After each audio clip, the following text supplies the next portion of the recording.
へこみがあるところとか、スティック状だからやっぱり磨きにくかったりするかな。引き上げてみます。実際に黄ばみは取れてるの分かりますね。ちょっとガサガサしてるというか、こういったところのちょっとした汚れは落ちてないね。クロマックス。はい、どうも、コメディ芸人です。ということで、今回の動画もですね、ご多分に漏れず、こちらの動画でございます。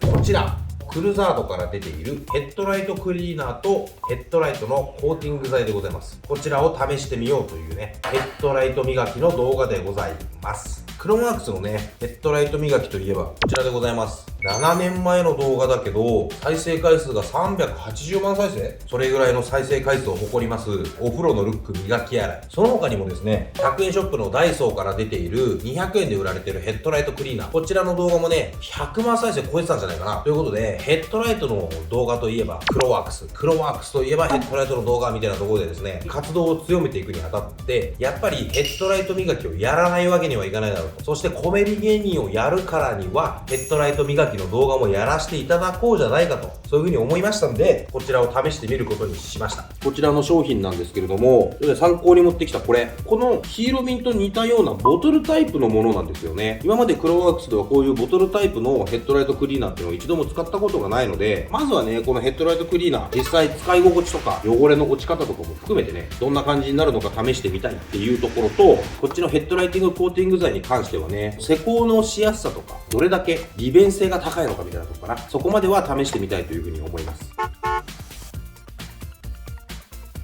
ヘッドライトの状態はこんな感じ。パッと見ね、そこまで汚れてないんじゃないっていうような見え方もするかと思いますが、この辺りとか見てわかりますか？若干黄ばみが始まってるぜっていうのがわかるかと思います。そこまで黄ばんでるようには映像では見えないかもしれませんが、肉眼で見るとですね、表面少し黄ばんできてるなっていうところが見て取れます。元々がある程度綺麗なんで、どこまで綺麗になるかっていうところではあるんですが、これ以上ね、悪化していく前に一度磨いて綺麗にしてコーティングをしておいてあげようじゃないかと感じでございます。こちらのヘッドライトクリーナー、これから開封をしていこうと思うんですが、磨きやすくて手が汚れずに作業が早いグリップボトルを使用していて、ツヤ出し保護成分まで配合されているっていうね、そういった製品でございます。裏面なんかには使用方法が書いてあり、ヘッドライトをね、水洗いした後に磨き上げて拭き取りをすれば綺麗にすることができるよなんてことが書いてあります。このボトルだけが内包されている感じですね。もうすでにね、水洗い水拭きがしてある状態なので、実際に磨いていっちゃおうと思います。このボトルですね、キャップを外すとこんな感じになってます。真ん中から薬剤が出てフェルト部分で磨いていくっていう。冒頭で説明したこの黄色瓶、これもですね、ほぼ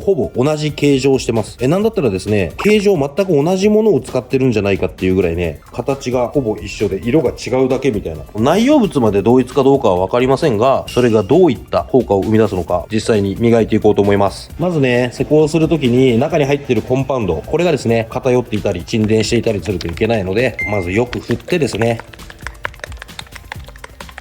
よく薬剤を、はい、こんな感じで染み出させてですね、磨いていこうと思います。あ、これ見てわかるかな？こんな感じで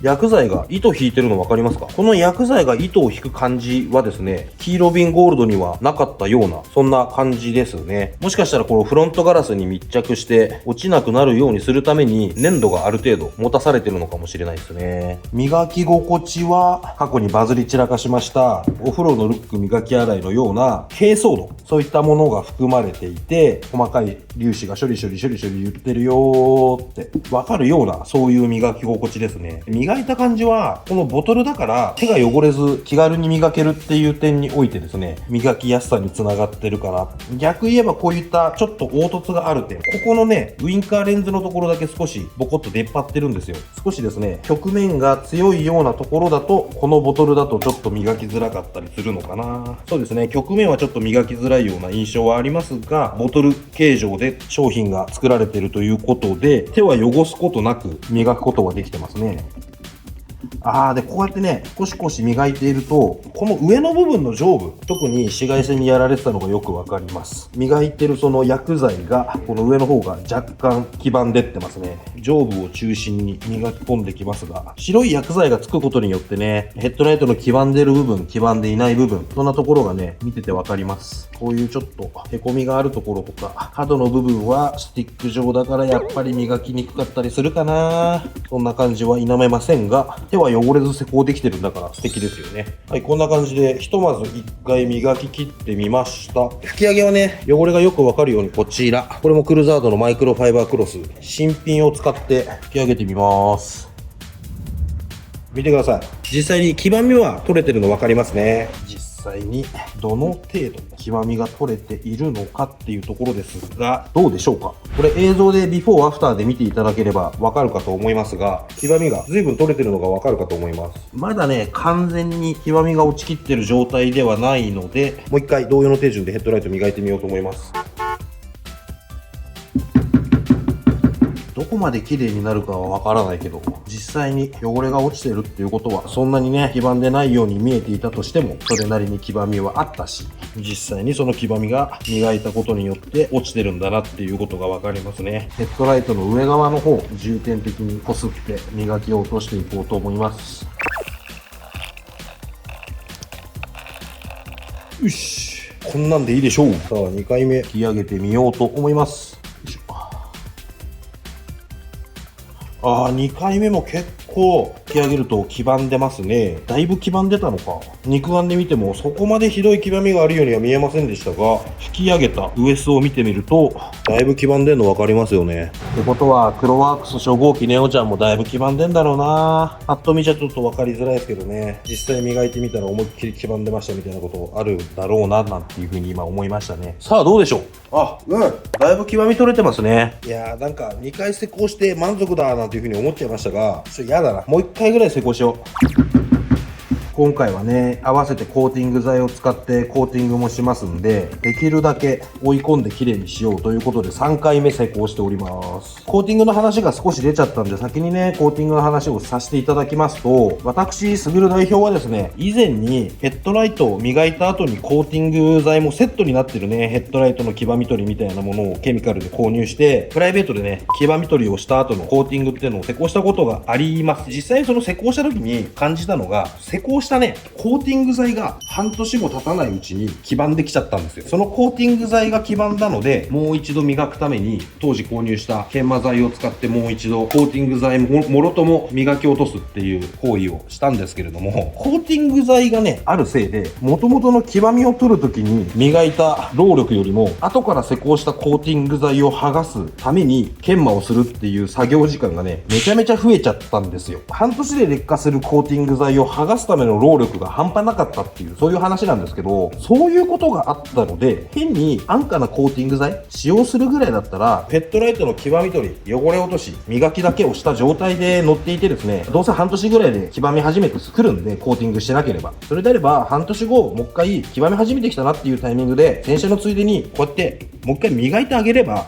黄ばみ落ちるんだから、それで良くない？そもそもヘッドライトが黄ばんできてそのままになってて、ヘッドライトの光量が落ちちゃってる車って街中結構見かけますよね。そんな状態で悩んでいるんであれば、とにかく最初磨いちゃってレンズをきれいにしてスッキリさせて、ヘッドライトの光量も明るくしてあげればそこまででいいんじゃない？本当に大事な車だったらね、そういった安価なコーティング剤を使うことなくですね、僕みたいな素人でできる最大のコーティングって言えば多分スプレータイプの2気式のウレタンクリアですよね。今ヘッドライト用のものなんかも出てたりするんで、そういったものをですね、しっかりレンズ面に施工してあげるとかして、ウレタン塗料のクリアでしっかり保護してあげるとかしてあげるのもいいかと思うんですが、なんかもうそこまでお金かけてヘッドライト綺麗にしたいわけじゃないんだよなっていう人がいるんであれば、安価なコーティングするぐらいだったらしない方がいいんじゃないですかっていうそういう感覚でクロワークスはこれまでいました。ただ、クロワークス初号機ネオちゃんとかね、ほぼもう新古車みたいな形で僕の手元にやってきてから7年とか期間が経過してきて、少しずつね、フロントガラスの曇りみたいなところが気になり始めていて、もうそろそろ一回ヘッドライト磨きかけたいなーって思って、でも大事な車じゃないですか。しかも動画の顔になってる車だったりもするんで、大事な車だから、今までは磨くだけでいいじゃんって言っていたクロワークス的な考え方もですね、少し考えを改めて、安価なコーティング剤の中でも、日持ちするコーティング剤とか施工のしやすいコーティング剤はどんなんなんだろうとか、あとは二液式のウレタンでコーティングをすると、実際に日持ちがどうなんだろうとか、今回の動画ではですね、検証するつもりはないんですが、そういった検証もね、今後していきたいなっていうふうに思った時に、はい、コメディ芸人さんでヘッドライトクリーナー試させてもらうなら、ヘッドライトコーティング剤も今回試してみて、その所感もね、皆様にお届けしておきつつ、今後の布石にしていこうじゃないかと。なんでね、検証をしてほしいなっていうようなね、ご意見がありましたら、ぜひともコメントをいただいてですね、そのご意思を私、すぐる代表へお伝えください。声が多ければ多いほど、コーティング検証の実験、一歩近づいていくと思いますんで、どうかですね、皆様のご意見、コメント欄にていただければと思います。よろしくお願いします。そんな話をしてるうちに、3回目の施工が終わりました。3回目施工したことによって、よりクリアな感じ出ましたね。3回目吹き上げた時もね、まだまだ黄色い、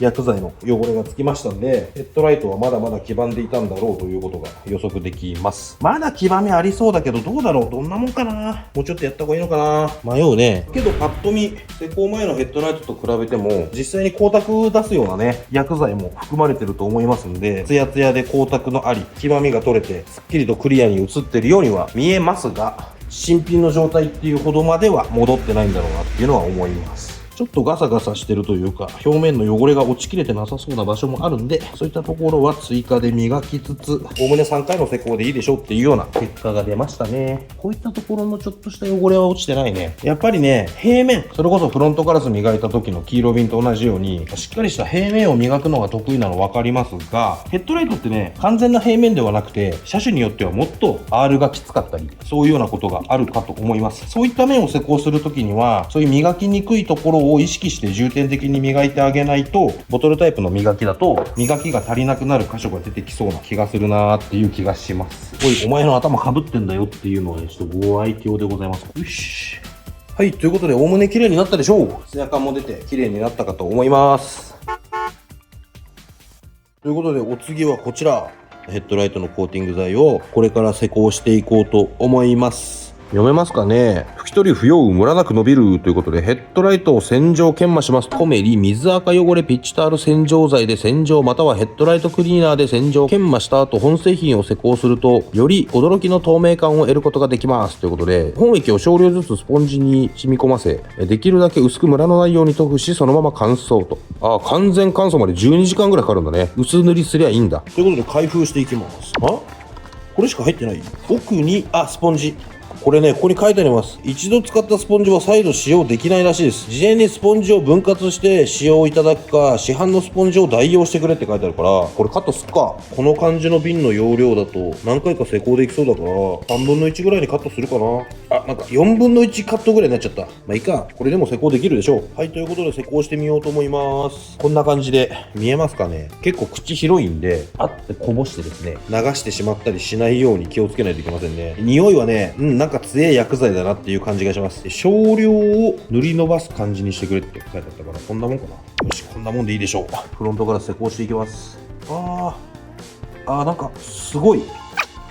こういう感じのコーティング剤、施工した経験がないからいまいちわかりませんが、でもね、これ塗った瞬間、塗ったところがよりツヤ感が出てるのがわかりますね。これ多分ね、一回染み込ませた薬剤で薄塗りするだけで全然いいですね。ちょんと染み込ませた薬剤をこのまま軽く塗り伸ばすだけでもう十分施工できてますね。これ完全効果まで12時間とか書いてあったんで、効果するまでは時間かかるんじゃないのかな。揮発性の成分っぽかったんで、その点どれぐらいで効果が始まるのかわからないですけど、薄く均一に施工って書いてあったんで、こんな感じで施工できてんのかな。はい、こんな感じで一度施工でいいみたいです。厚塗りはしなくていいということなので、これで乾燥を待つだけっていう感じですね。なんか映像的には変わり映えしないから、字幕が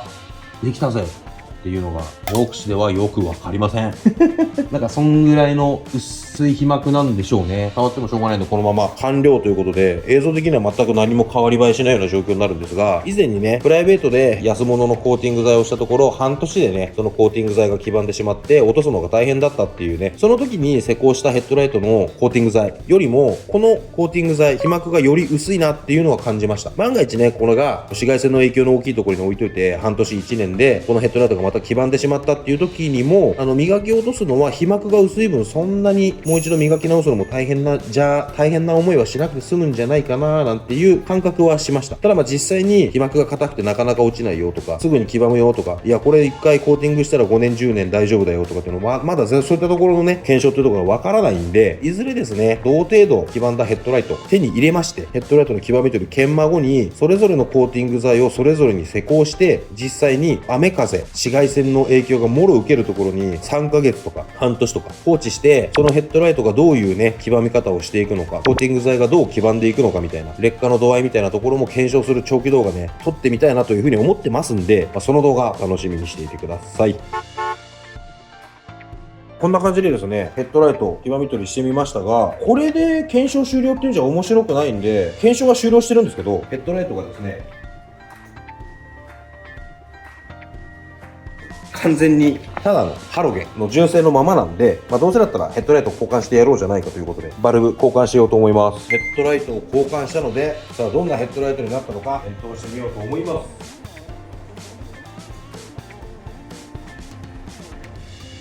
ヘッドライト黄色にしたら黄ばみが取れたかわかんねえっていうそういうオチになりました。